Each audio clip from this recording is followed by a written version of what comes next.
Assalamualaikum warahmatullahi wabarakatuh. Perkenalkan, saya Naila Dinda Quratul Ain dengan NIM 2410911220057. Di sini saya akan menjelaskan sedikit terkait anatomi muskuloskeletale di regio thoracis dan membris superioris serta vakularisasi dan inervasi sistem muskuloskeletal yang diampu oleh Dr. Oski Iliandri, Magister Kesehatan. Sistem muskuloskeletal adalah sistem tubuh yang terdiri dari otot dan tulang. Istilah muskuloskeletal berasal dari kata muskulo yang berarti otot dan skeletal yang berarti tulang. Sistem ini berfungsi sebagai penunjang bentuk tubuh dan bertanggung jawab terhadap pergerakan. Komponen utama sistem muskuloskeletal meliputi tulang yang memberikan struktur dan dukungan bagi tubuh serta melindungi organ internal. Kemudian ada otot yang menghasilkan kekuatan dan gerakan melalui kontraksi. Kemudian ada sendi yang menghubungkan tulang-tulang dan memungkinkan pergerakan. Kemudian ada ligamen yang menghubungkan tulang ke tulang lain serta memberikan stabilitas pada sendi. Dan ada tendon yang menghubungkan otot ke tulang dan mentransmisikan kekuatan untuk menghasilkan gerakan.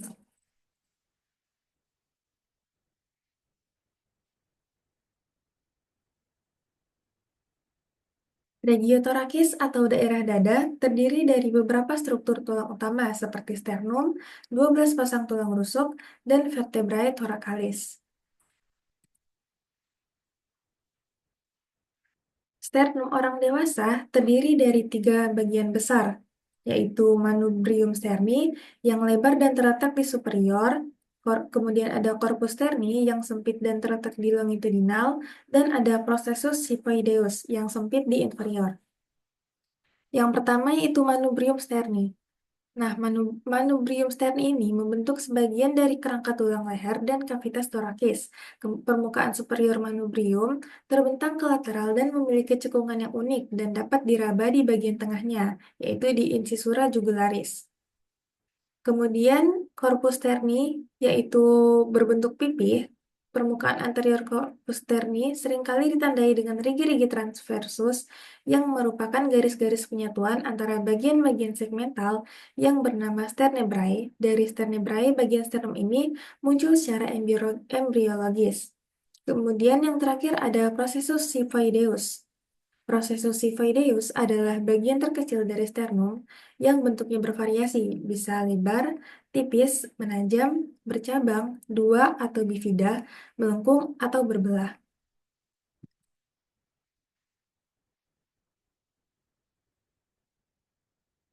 Selanjutnya yaitu costae atau tulang rusuk. Tulang rusuk yang berjumlah 12 pasang terbagi menjadi tiga kategori, yaitu tulang rusuk sejati atau costae verae, kemudian tulang rusuk palsu atau costae supriae, dan tulang rusuk melayang atau costae fluctuantes. Tulang rusuk sejati terdiri dari tulang rusuk 1 sampai 7, kemudian tulang rusuk melayang terdiri dari tulang rusuk 8 sampai 10, dan tulang rusuk palsu terdiri dari tulang rusuk 11 dan 12. Selanjutnya ada vertebrae thoracalis. Vertebrae thoracicae adalah 12 tulang belakang yang membentuk bagian tengah kolumna vertebralis terletak di antara vertebrae cervicalis dan lumbales. Tulang-tulang ini berfungsi sebagai penyangga rongga dan tempat perlekatan tulang rusuk. Selain tulang, regio thoracis juga didukung oleh beberapa kelompok otot, seperti otot pectoralis mayor dan minor yang berperan dalam gerakan lengan dan stabilisasi bahu, kemudian otot interkostalis eksternal dan internal yang berfungsi dalam proses pernapasan, serta membantu mengembangkan dan menurunkan dinding dada, dan ada serratus anterior yang membantu menggerakkan skapula ke arah anterior.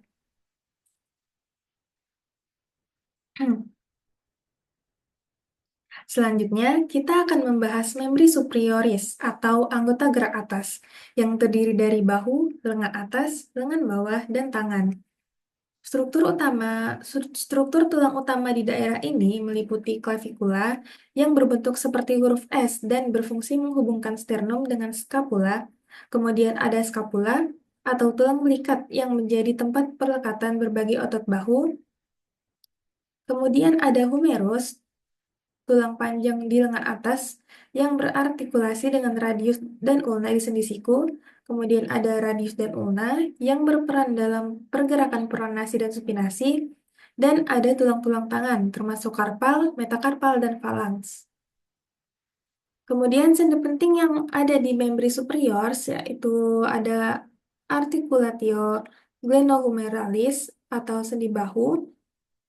Kemudian ada articulatio cubiti yaitu sendi siku dan ada articulatio radioulnaris yaitu sendi pronasi dan supinasi.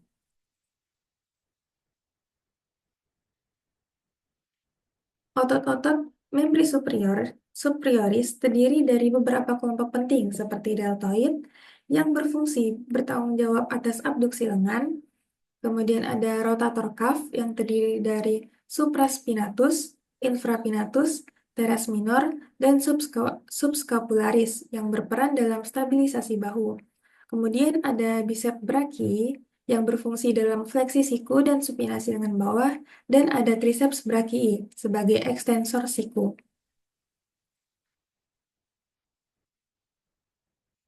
Selanjutnya kita masuk ke materi vaskularisasi dan inervasi sistem muskuloskeletal.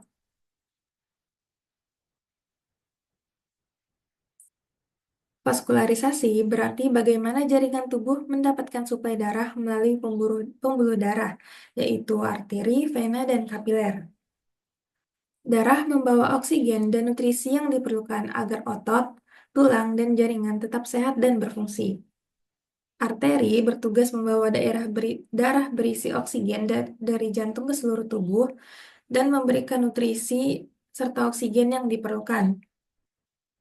Vena berfungsi mengembalikan darah dari jaringan tubuh ke jantung untuk dipompa kembali ke paru-paru dan mendapatkan oksigen.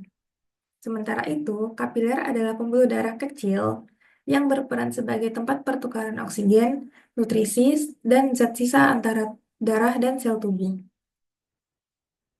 Di sisi lain, inervasi adalah bagaimana jaringan tubuh mendapat suplai saraf. Saraf ini memungkinkan otot untuk bergerak dan kulit merasakan berbagai sensasi seperti sentuhan, panas, atau nyeri. Saraf motorik mengirimkan perintah dari otak ke otot agar bergerak, sedangkan saraf sensorik membawa informasi dari kulit atau otot kembali ke otak seperti rasa sakit atau sentuhan.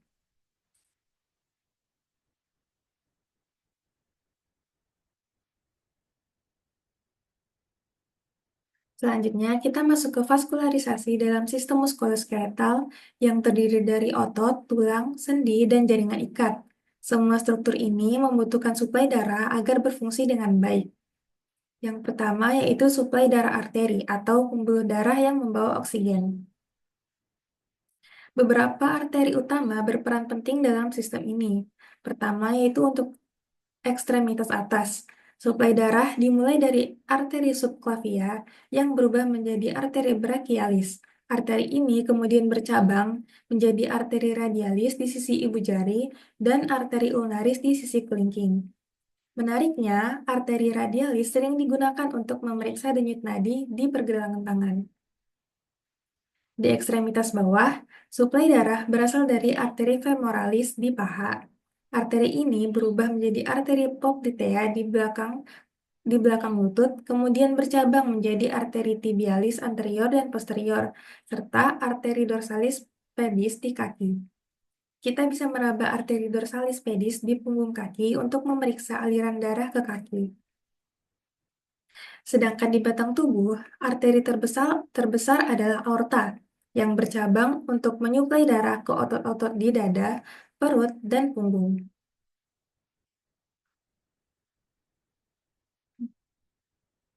Sekarang kita beralih ke sistem vena, yang bertugas mengembalikan darah yang kekurangan oksigen kembali ke jantung. Vena dibagi menjadi dua jenis, yaitu vena superficial dan vena dalam.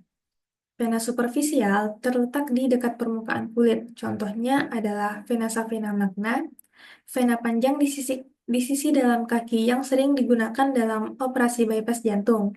Kemudian, vena dalam berada di antara otot-otot yang berfungsi membawa darah dari jaringan tubuh yang lebih dalam ke jantung. Contoh pentingnya adalah vena femoralis di paha. Untuk membantu darah mengalir kembali ke jantung, terutama dari kaki, vena memiliki katup yang mencegah aliran balik. Selain itu, kontraksi otot-otot tubuh juga berperan sebagai pompa yang mendorong darah ke atas melawan gravitasi.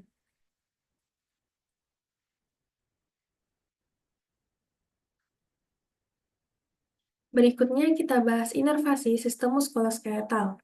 Inervasi memastikan otot bisa bergerak dan tubuh kita bisa merasakan sensasi. Saraf yang terlibat dalam sistem ini berasal dari saraf perifer yang keluar dari tulang belakang. Yang pertama yaitu pleksus saraf. Terdapat dua jaringan saraf utama yang berperan, yaitu plexus brachialis yang mengontrol lengan dan tangan.